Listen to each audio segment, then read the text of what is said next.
Connecting volunteers and resources with the people that need them, that's the mission of the Community Foundation of West Alabama. They've been busy with tornado relief lately, and now they're gearing up for a big event. Glenn Taylor and Bill Walker are here to tell us about the Pillars of West Alabama event.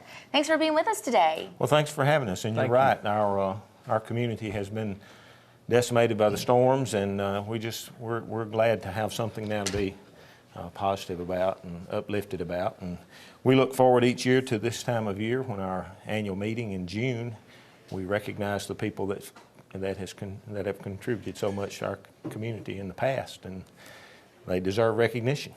And tell us why it's important to have this event and to recognize the pillars. Well, we recognize people, some that have already passed on, that were pillars for generations before our time, and we want to recognize, of course, this year I think most of our pillars are all still living. I believe all of them are, so it's sort of a unique time for us.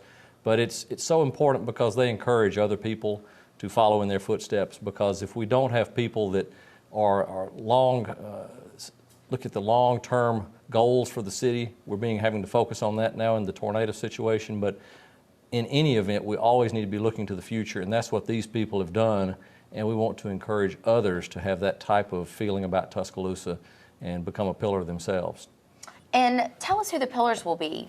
Well, this year we're recognizing 10 people, actually one as a couple, but Gary Fitz, and Dolores and Weldon Cole, Marianne Phelps, Dennis Steverson, Lackey Stevens, Richard Loesch from the Greensboro community, Jack Warner, Madeline Hill, Lee Allen Hallman, and Harry Lee.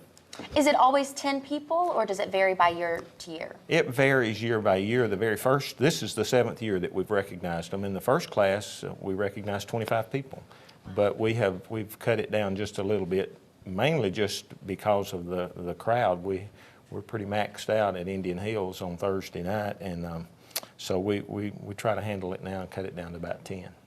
And tell us when this event is and where and the details about it. Well, believe it or not, it's a week from tonight, the 23rd. I believe it's at 6 p.m. And we'll have Ann Witt always brings her nice strings there, and then we'll have some beautiful music. There will be sort of a reception time, and then we'll have dinner. The pillars will be announced. There will be a short reading announcement about each pillar, and they'll be awarded a nice plaque. And the families will then have photographs made at Indian Hills on the stairs, and it's just a good time for those families. It's a very meaningful time, and just to memorialize in the light of all the community members what their family member means to this community. And we really, I've said before that we have a great community. West Alabama is a wonderful place to live, and I have grandchildren. I want them to have a great community when they grow up to live in. There are a lot of people before us that have contributed so much to Tuscaloosa and West Alabama, and it's time for some of us to step up and do our part. Absolutely. Well, we appreciate both of you being with us today. Thank you so much. Thank you for having us. Thank you.